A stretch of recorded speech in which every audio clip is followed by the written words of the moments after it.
Good morning students. Today is 29th April and this is maths lecture for class 10th students. We are going to deliver 18th lecture on topic real numbers. So in today's lecture we will discuss divisibility problem on NTSC material, which I have already provided you as a homework in previous lectures. So today we will discuss divisibility problem question number 44 to question number 54 on NTSC material. तो देखो सबसे पहला question है question number 45. तुमने attempt किया होगा उन students के लिए जिनसे सॉल्व नहीं हुआ होगा. Number of values of a from 0 to 9 for the number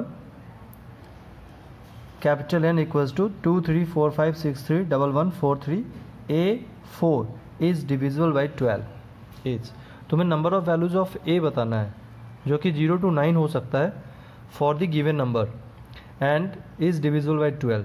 so this number is divisible by 12, then what should be value of a. Okay, and then we have to count number of values of a. ठीक है, तो 12 से divisible होना चाहिए. तो 12 को आप क्या लिख सकते हैं 4 into 3. तो अगर कोई नंबर 12 से डिविजिबल है तो वो 4 से भी डिविजिबल होगा और 3 से भी डिविजिबल होगा.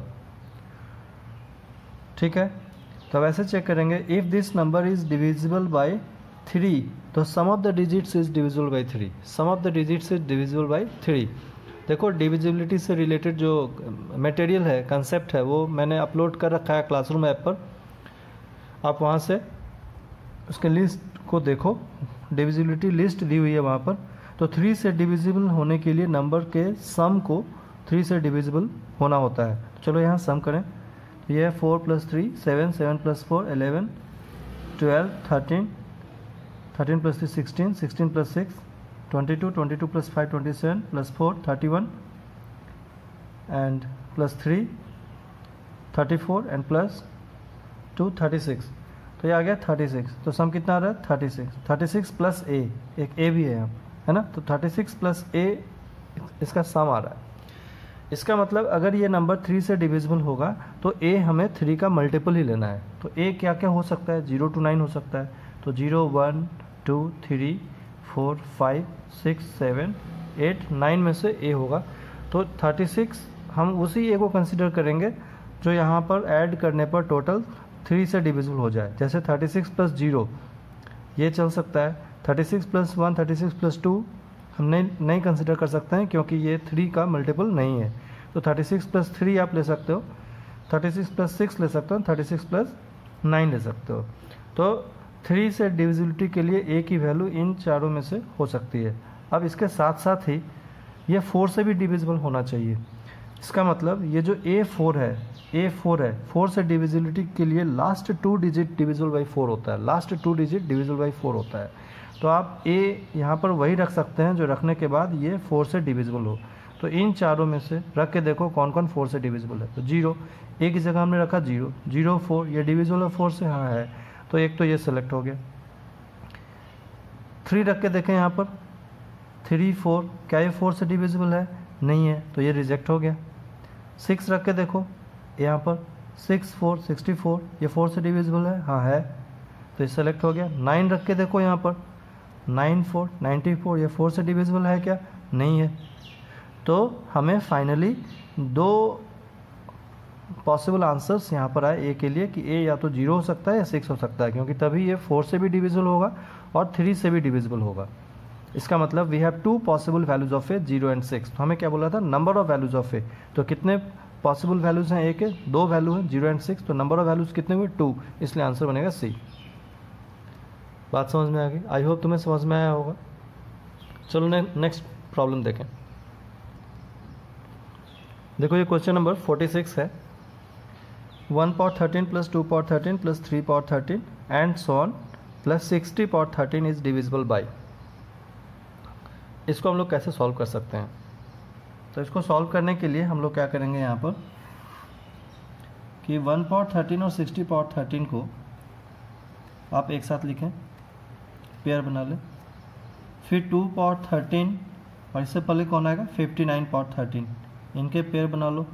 ऐसे कितने पेयर बनेंगे? देखो टोटल नंबर 60 है, तो पेयर कितने बनेंगे? 30 बनेंगे, है ना। 60/2 30 पेयर बनेंगे। तो ये जो लास्ट पेयर हमारा आएगा वो 30 पावर कितना आएगा? 13 प्लस यहाँ पर रखेंगे 31 पावर 13, ठीक है। तो इतने पेयर बनेंगे। अब हम लोगों ने लास्ट लेक्चर में पढ़ा है कि a cube plus b cube, a cube plus b cube है, is divisible by a plus b. A cube plus b cube is divisible by a plus b, है ना। A cube plus b cube is divisible by a plus b. और तुम्हारा यहाँ पर क्या है?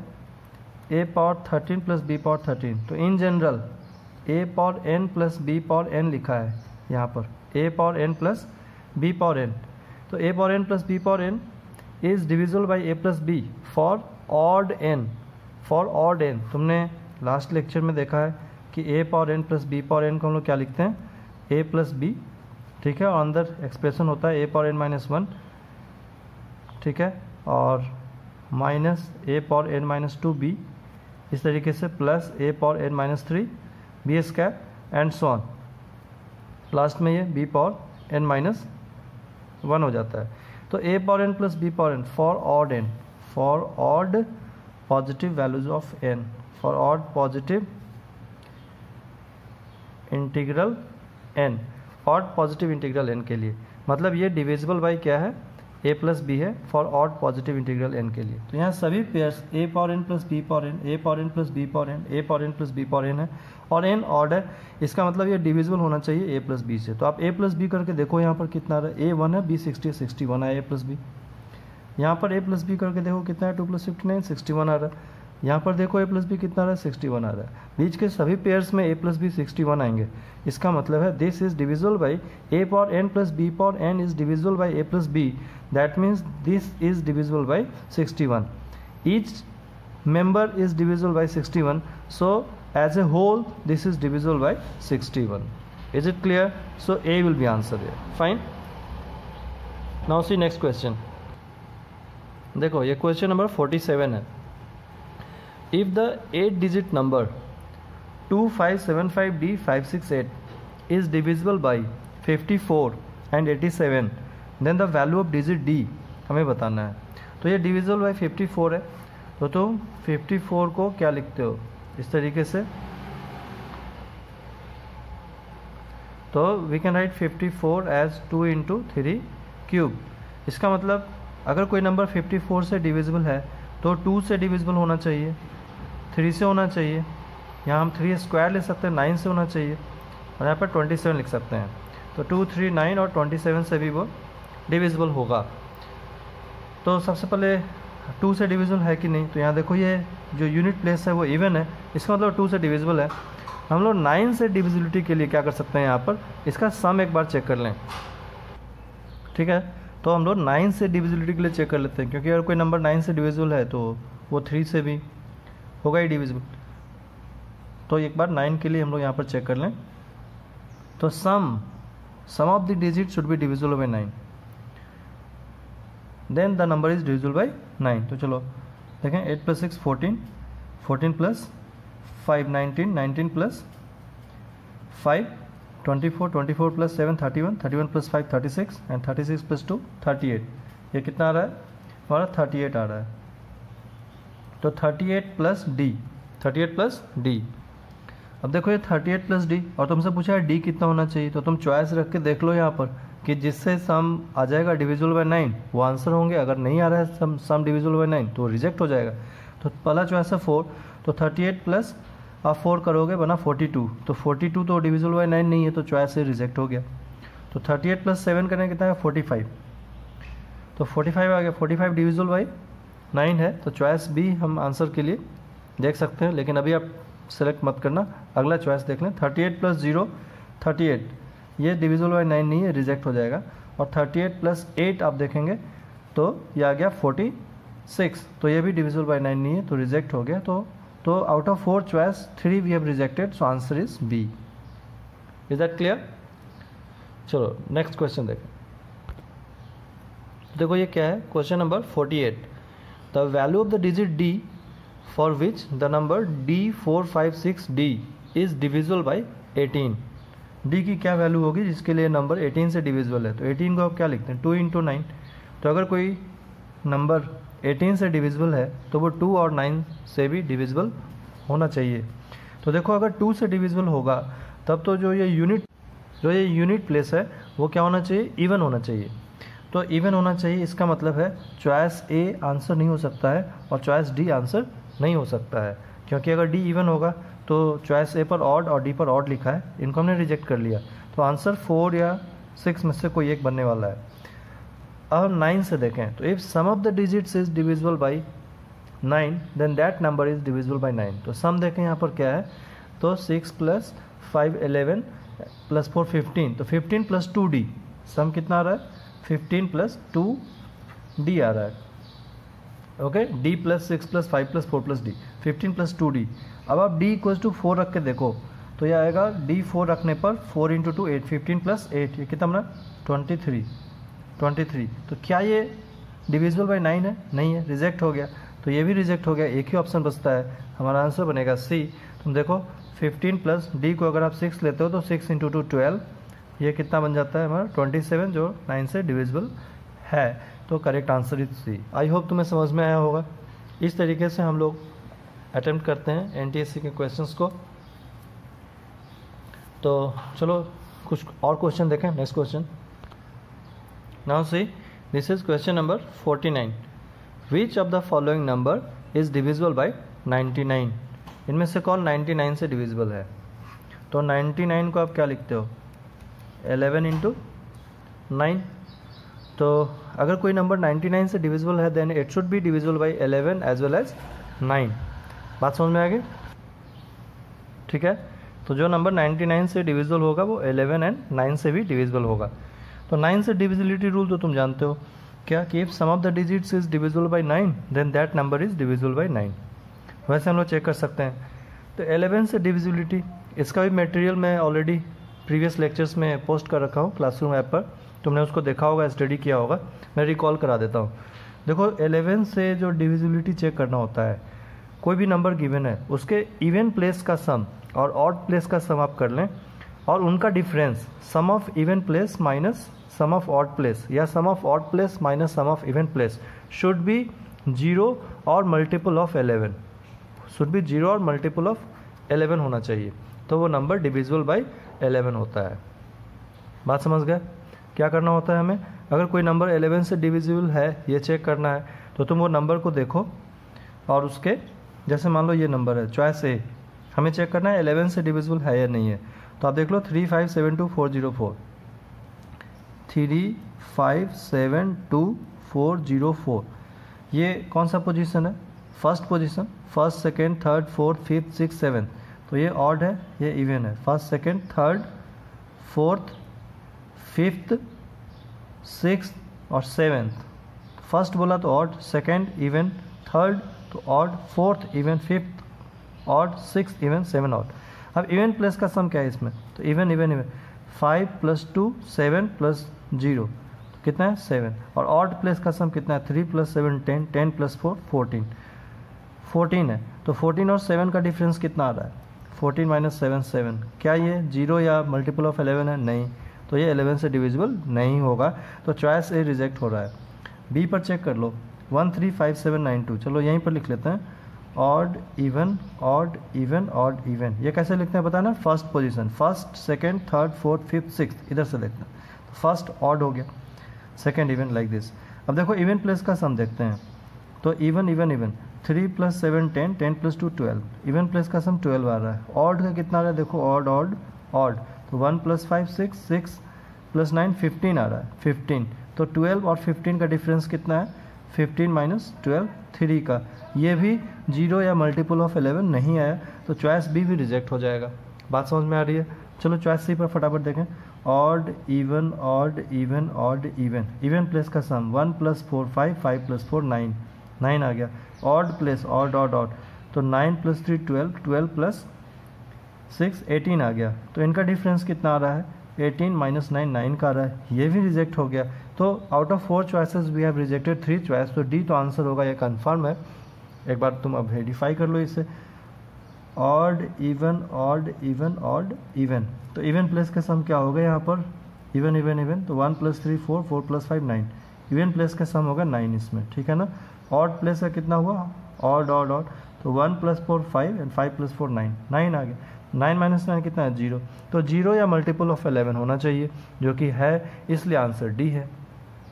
बात समझ में आ गई। अच्छा, वो 9 से भी डिविजिबल होना चाहिए, तो तुम सम देख लो, 5 + 4 9, 9 + 3 12, 12 + 4 16, 16 + 1 17, 17 + 1 18, तो डिजिट्स के सम भी 18 आ रहे हैं, जो कि 9 से डिविजिबल है, तो ये नंबर 9 और 11 दोनों से डिविजिबल है, 99 से डिविजिबल है, करेक्ट आंसर बना डी। ओके, आई होप तुम्हें समझ में आया होगा। चलो एक दो क्वेश्चन और देखें। देखो ये है question number 50, there is an n digit number, n is greater than 1. If the sum of digits is subtracted from the number, then the resulting number will be divisible by, कोई n digit number है जहाँ n की value तुम्हें greater than 1 लेना है ना, greater than, जैसे 2 digit ले सकते हैं, 3 digit 4 digit like this. If the sum of digits is subtracted from the number, मान लो मैंने कोई नंबर ले लिया 39, तो क्या कहता है, ये ले सकते हैं ना, 2 digit नंबर है ये, n greater than 1 होना चाहिए, n digit नंबर, तो हमने एग्जाम्पल ले लिया कोई 2 digit नंबर यहाँ पर। अब sum of digits is subtracted from the number, तो इनका सम क्या है, 9 + 3, सम ऑफ डिजिट्स क्या है, 9 + 3 12, इसको आप सब्ट्रैक्ट करो, तो कितना आ गया यहाँ पर 27 आ गया। तो बोलता है if sum of the digit subtracted from the number then the resulting number will be divisible by, तो रिजल्टिंग नंबर किससे डिविजिबल है, कुछ चॉइस दिए हुए हैं, आप चेक कर लो। 27 किससे डिविजिबल है, 7 से है क्या, नहीं है, ए रिजेक्ट हो गया, 2 से है, नहीं है, 2 बी रिजेक्ट हो गया, 11 से है, नहीं है, रिजेक्ट हो गया, एक ऑप्शन बचता है डी 9, 9 से डिविजिबल है, तो करेक्ट आंसर बना डी। चूँकि एक जनरल स्टेटमेंट है, हम कोई भी एक पर्टिकुलर केस लेकर के चेक कर सकते हैं, अगर किसी एक पर्टिकुलर केस के लिए सही है और 3 चॉइस ऑलरेडी रिजेक्ट हो चुके हैं, तो हम लोग बिल्कुल कंफर्म है कि आंसर डी ही होगा, ठीक है। अगर कोई एक चॉइस और बचा होता तो हमें कुछ और भी केसेस यहाँ पर देखने होते, बट 3 चॉइस ऑलरेडी रिजेक्ट हो चुके हैं, तो हमारा करेक्ट आंसर डी बनेगा। Is it clear? चलो एक लास्ट क्वेश्चन और देख लो। देखो ये है Q52, question number 52, the smallest prime number that divides the sum 7^11 + 11^13, that means 7^11 + 11^13 को कौन सा प्राइम नंबर इसमें से डिवाइड कर रहा है, स्मॉलेस्ट होना चाहिए। चलो देखें, तो इसमें हमें लिखता है 7^11, ठीक है। अच्छा देखो, अगर 7 स्क्वायर करोगे तो कितना था 49, 7 स्क्वायर करने पर कितना बना 49, तो यूनिट प्लेस पर तुम्हें क्या दिख रहा है, 9 दिख रहा है। अब 7 क्यूब करोगे तो 49 × 7, तो 7 × 9 करोगे कितना है 63, यूनिट प्लेस क्या बनेगा इसका 3 है ना, इसका यूनिट प्लेस क्या बनेगा 3। अब 7 पावर 4 करोगे तो 7 को 3 से मल्टीप्लाई करो कितना है 21, तो यूनिट प्लेस पर क्या आएगा 1। बात समझ में आ रही है। फिर 7 पावर 5 करेंगे तो 7 को 1 से मल्टीप्लाई करा 7, यूनिट प्लेस आएगा 7। अब फिर 7 पावर 6 करोगे, अब आप मल्टीप्लाई करो 7 से, तो फिर 7 से 49, ये 9 आ जाएगा यहाँ पर, मतलब अब रिपीट होने लग गया 9317, फिर 9317 लाइक दिस आएगा, तो 9317। 7 पावर 1 के लिए यूनिट प्लेस है, 7 पावर 2 के लिए, 7 पावर 3 के लिए, 7 पावर 4 के लिए, फिर 7 पावर, ठीक है, इस तरीके से ये किसके लिए 7 स्क्वायर के लिए, 7 पावर 1 तो 7 हो गया, तो 7 स्क्वायर करेंगे तो यूनिट प्लेस कितना आएगा 9। क्यूब पावर 4 5, तो तुम कंटिन्यू कर दो, स्क्वायर के लिए 7 square 7 cube 7 power 4 7 power 5, unit place लिखा हुआ है, तो वापस आओ 7 पावर 6 किया तो कितना आया यूनिट प्लेस 9, तो 7 पर आएगा 3, 7 पावर 8 7 पावर 9 10 एंड 11, इस तरीके से हम लोग यहाँ पर देख सकते हैं, ठीक है। तो 7 पावर 11 करने पर यूनिट प्लेस आता है 3, हमें पता लग गया कि इसका यूनिट प्लेस कितना आएगा 3 आएगा। अच्छा 11 पावर 13 करें तो 11 का स्क्वायर कितना गया 121, फिर 11 से मल्टीप्लाई करो यूनिट प्लेस 1 ही, इसमें तो 1 ही बनता जाएगा, तो इसमें तो 13 तक यूनिट प्लेस 11 पावर 13 पर भी 1 ही बनेगा। तो आप अगर इन नंबर को अगर ऐड करते हो, ऐड करने पर प्लस करते हो, तो ये यूनिट प्लेस का सम कितना बनेगा 4, और इधर कुछ भी डिजिट आ रहा है, तो हम लोग एक चीज़ यहाँ पर सोच सकते हैं कि अगर यहाँ पर यूनिट प्लेस पर 4 है तो it should be divisible by क्या 2। तो अब देख लो यहाँ पर चॉइस में, तो डिविजिबल बाई 3 नो, 5 और 7, हमसे स्मॉलेस्ट प्राइम पूछा है तो स्मॉलेस्ट प्राइम यहाँ मिल गया 2। हो सकता है आगे जा कर के ये कुछ नंबर्स 3, 5 या 7 से डिविजिबिलिटी के लिए एलिजिबल हो जाए, बट स्मॉलेस्ट प्राइम पूछा है इनमें से, तो स्मॉलेस्ट प्राइम अगर यहाँ यूनिट प्लेस 4 है तो 2 ही बनेगा, इसलिए करेक्ट आंसर हुआ ए। आई होप तुम्हें